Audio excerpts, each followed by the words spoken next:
Halo semuanya, selamat datang kembali di channel ini. Jumpa lagi dengan saya Vicky Impong. Semoga kalian semuanya selalu dalam keadaan yang sehat. Amin. Kita akan sama-sama kembali lagi menyaksikan cuplikan video menarik tentang berita politik yang lagi menjadi perbincangan hangat hari ini. Dan tanpa perlu banyak basa-basi, kita akan segera bahas videonya satu persatu. Let's go teman-teman ya. Caimin mengatakan kalau putusan MK mengkonfirmasi sebagai pelemahan demokrasi. Apa-apaan ini? Coba baik. Terkait hasil akhir Pilpres tahun 2024. Putusan ini sebetulnya tidak mengejutkan. Putusan hari ini mengkonfirmasi bahwa kita semua termasuk MK tak kuasa menghentikan laju pelemahan demokrasi di negeri kita tercinta. Sebagai catatan, kami sangat bangga dengan 3 hakim MK yang menyatakan dissenting opinion. Mereka adalah orang-orang yang mulia. Carimin, kalau ada penyetingan opini dari para hakim MK, coba kali ini di pilkada tahun ini sampean maju menjadi seorang calon gubernur atau wakil gubernur. Akankah kamu dipilih rakyat atau malah semakin dihancurkan suaranya oleh rakyat? Jangan cuma hanya bisa berstatement penggiringan opini untuk masyarakat bertujuan untuk mengucilkan putusan MK. Adalah jabang bayi Begitu mulutnya, rakyat ini sudah tahu dan menyadari dari awal kalau suaramu ini kalah telak sama suara perolehan Pak Prabowo. Setelah putusan MK bahwa gugatanmu ditolak, kamu mengatakan ini pelemahan demokrasi. Apa-apaan ini? Gimana menurutmu, Bolo? Tolong coba tulis di kolom komentar.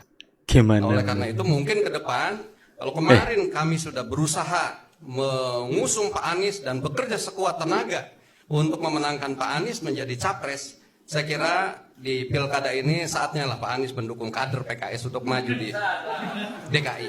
Saya kira gitu ya. Assalamualaikum. Potong bebek angsa masak di kuali, gagal berkuasa nyalahin Jokowi. Demo dubbing ini, kira dia yang nyanyi. Demo kesini, la la la La la la la la la la. Bang Refli Harun bilang 01 menang. Hah? Iya kah? Alhamdulillahirrahmanirrahim.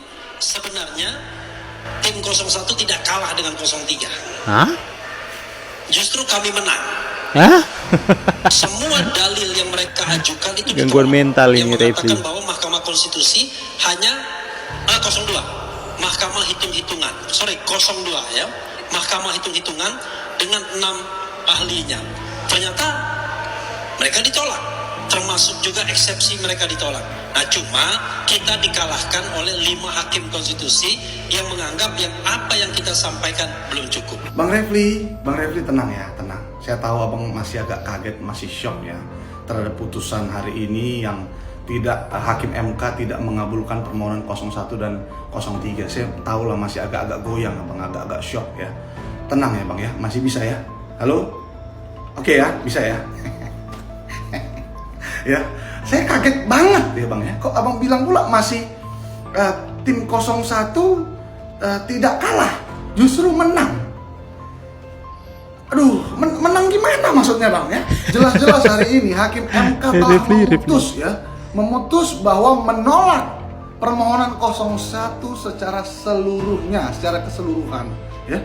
Dan juga kita tahu ya, putusan MK itu bersifat final dan mengikat. Ya, Bang Refli, pakar hukum, tolong. Pakar hukum, doktor. Saya kan baru MH, walaupun sama-sama kita hukum tata negara. Tapi jangan gini juga lah bang, sedih kasihan juga lah bang. Pakar hukum kayak gini, aduh gimana, menang dari mana? Udahlah, no comment lah. Hah? Bang Refli Harun bilang 01. Pakar hukum kok gitu ya? Next teman-teman. Buktinya PSI kan juga tidak lolos pemilu meskipun dari sumber-sumber terpercaya itu sudah dilakukan berbagai upaya untuk Sumber-sumber terpercaya lagi. Terpercaya tapi ujung-ujungnya hoax. Gimana ceritanya? Hasto sebut PDIP menang 3 kali pemilu bukan karena Jokowi efek. Terus sekarang apa buktinya? Jika memang karena PDIP efek, Ganjar pasti jadi Presiden Republik Indonesia terpilih hari ini. Tapi kan tidak, ya. Ya gimana nih ceritanya teman-teman ya? Saya pun agak pusing juga teman-teman ya. Kita lihat dulu beritanya ya.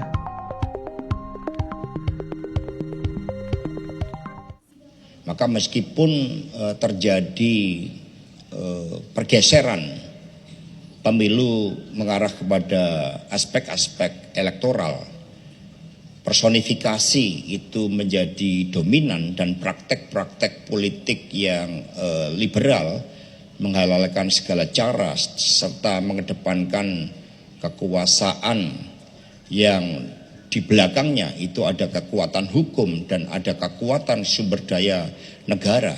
Tetapi setidaknya dari proses pelembagaan partai yang dilakukan menunjukkan PDI Perjuangan mampu bertahan sebagai pemenang pemilu 3 kali berturut-turut.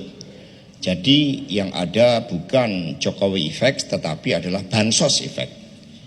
Penggunaan aparatur negara effect, intimidasi effect itu yang terjadi. Buktinya PSI kan juga tidak lolos pemilu meskipun dari sumber-sumber terpercaya itu sudah dilakukan berbagai upaya untuk menggolkan itu. Nah, ketika operasi itu dilakukan dengan mengabaikan supremasi hukum, evaluasi yang oleh PDI Perjuangan adalah justru jaminan terhadap demokrasi ke depan. Karena tidak ada demokrasi tanpa supremasi hukum. Dan di dalam supremasi hukum, keteladanan seorang pemimpin itu diperlukan.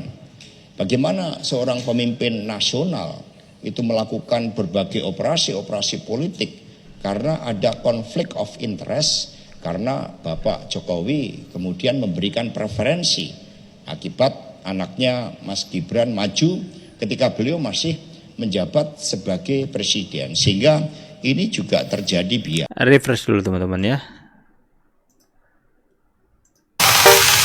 Nah, ini ada seruan dari anak ranting PDIP, saudara. Jika PDIP tidak mau menerima hasil putusan MK dan tidak memecat si sekjen PDIP, maka kami anak ranting siap membubarkan diri, memalukan. Benarkah? Udah pada geram mungkin dengan sikap si Pak Hasto ya. Kami sering sampaikan. Benar kata pemujanya, Anies ini memang cerdas, satset pintar mengolah kata dan cari muka. Bahwa lawan di dalam pemilu dan pilpres adalah teman dalam demokrasi. Sekarang aku teman demokrasi, jijik. Nah, datang ke KPU, Anies jawab potensi gabung ke pemerintahan Prabowo. Pak Prabowo tolong jangan kecewakan kami, Pak. Jangan, Pak. Orang ini udah dipecat Pak Prabowo karena dinilai tidak efektif dalam pemerintahan. Jangan sampai, Pak. Kami nggak setuju para pendukungmu, Pak.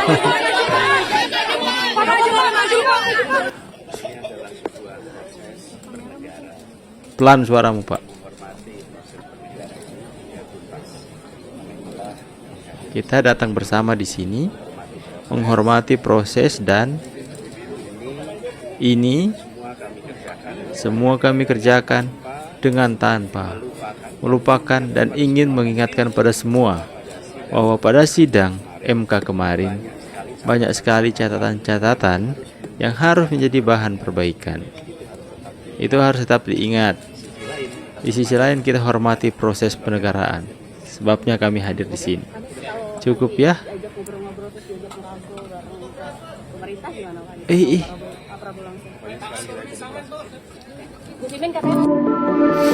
Ya, jangan sampai ya. Soalnya kami rakyat Indonesia masih membekas di ingatan kami soal bagaimana beliau tidak menghormati Anda sama sekali dan begitu mencerca Anda, Pak Prabowo. Pertama, PKB dan Nasdem akan bekerja sama dalam semua aspek. Tentu lembaran baru yang kita harapkan adalah apapun masa depan bangsa kita ini membutuhkan kerjasama yang sungguh-sungguh dari kekuatan partai-partai politik, baik di legislatif, di lingkup pendidikan politik masyarakat, maupun di ruang-ruang agenda politik nasional. Bisa saja termasuk pilkada, belum tahu di mana pilkada, kita belum bahas, tapi bisa saja pilkada menjadi salah satu ruang kerjasama lembaran baru PKB Nasdem. Dalam hal apakah di eksekutif kita belum membahas, karena itu masing-masing masih memiliki kesempatan untuk merenung. Di dalam atau di luar itu belum ada satu kesimpulan. Ketika Prabowo geram terhadap Anies.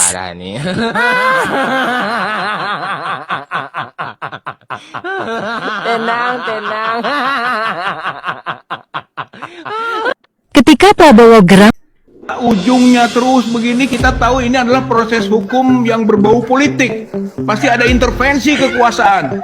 Jadi jangan menyerah, tidak menyerah, gitu kan? Kita akan cari celah-celah hukum, cari celah-celah politik juga yang berhubungan dengan hukum ini untuk melakukan perlawanan sampai terbukti bahwa Jokowi tidak punya ijazah atau Jokowi punya ijazah tapi palsu.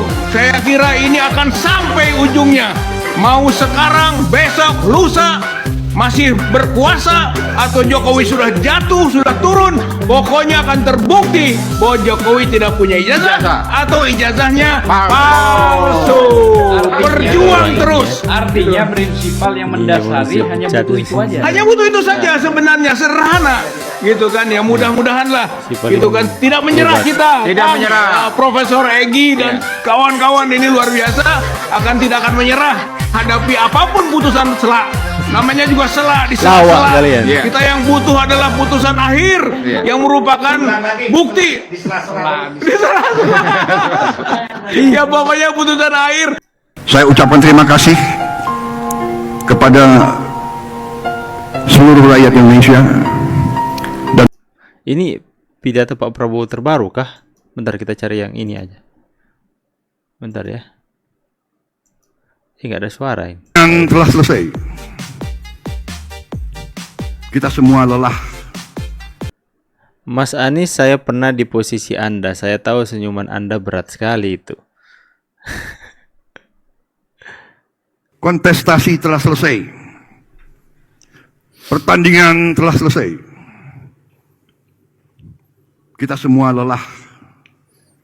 Dan mungkin ada di antara kita yang tidak puas, yang kecewa. Mas Anies, Mas Muhaimin, saya pernah berada di posisi Anda.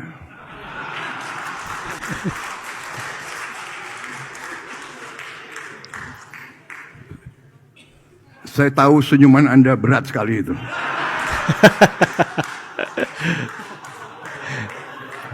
Sorry ya kok Pak. Tapi ini yang dituntut oleh rakyat kita. Kalau kontestasi adem-adem saja, kalau kontestan itu, ya kan, tidak tajam dan tidak keras, namanya bukan pilihan untuk rakyat. Rakyat minta pilihan, rakyat minta perbandingan. Dan saya terima kasih kepada Mas Anies dan Muhaimin. Juga saya terima kasih sama Mas Ganjar dan Ganjar gak hadir ya, Mahfud. Gak hadir dia. Kita berjuang. Saya yakin dorongannya Mas Anies, Mas Muhaimin, Mas Ganjar sama dengan dorongan yang ada di saya. Kita ingin yang terbaik untuk rakyat Indonesia.